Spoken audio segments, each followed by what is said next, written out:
Bonsoir, merci d'être avec nous sur Journal de guerre. Au 132e jour de la guerre entre le Hamas et Israël, voici ce qu'il fallait retenir de la journée à 19h30, heure de Beyrouth.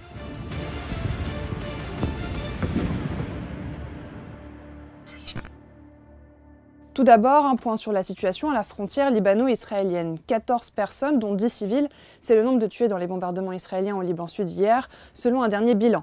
Parmi elles, une majorité de femmes et au moins 3 enfants. Ce bilan, le plus lourd depuis le début des bombardements israéliens le 8 octobre dernier, inclut les 10 personnes, dont 7 civils d'une même famille tués à Nabatieh hier, après que leur immeuble ait été pris pour cible par un drone israélien.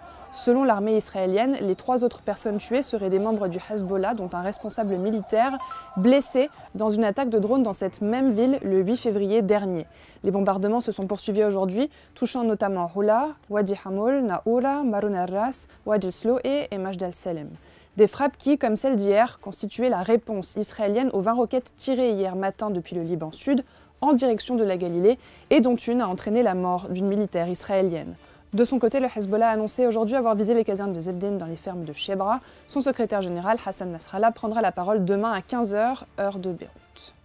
Les combats se poursuivent à Gaza, notamment à Khan Younes. Aujourd'hui, Israël a lancé un assaut sur le plus grand hôpital de la ville où des milliers de personnes ont trouvé refuge. Selon l'armée israélienne, des otages du Hamas y auraient été détenus. Les médecins de leur côté décrivent une situation désespérée. En parallèle, l'État hébreu se prépare à lancer une offensive terrestre contre Rafah, devenu le dernier refuge de centaines de milliers de civils fuyant les combats. ONU, États-Unis, Australie, Canada, Nouvelle-Zélande, les appels se multiplient à travers le monde face aux répercussions potentiellement catastrophiques d'une telle opération.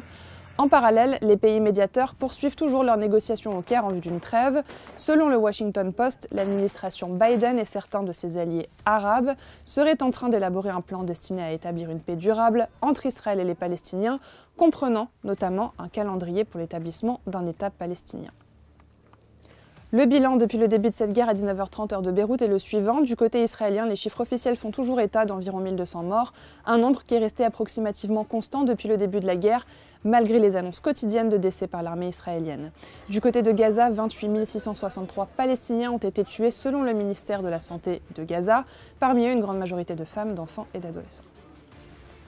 Au niveau régional maintenant, dans la journée, l'armée américaine a annoncé avoir intercepté fin janvier une cargaison d'armes en provenance d'Iran et destinée aux zones du Yémen contrôlées par les Houthis. Dans la foulée, une attaque a visé un navire dans le golfe d'Aden selon l'agence britannique de sécurité maritime UKMTO. L'explosion, qui n'a pas touché directement le navire, n'a pas fait de blessés, seulement quelques dégâts mineurs. Merci de nous avoir suivis sur Ici Beyrouth. On se retrouve demain pour un autre résumé de la situation. Vous pouvez suivre toute l'actualité concernant cette guerre sur notre site web www.icibeyrouth.com sous la rubrique Guerre Israël-Hamas ainsi que sur nos réseaux sociaux.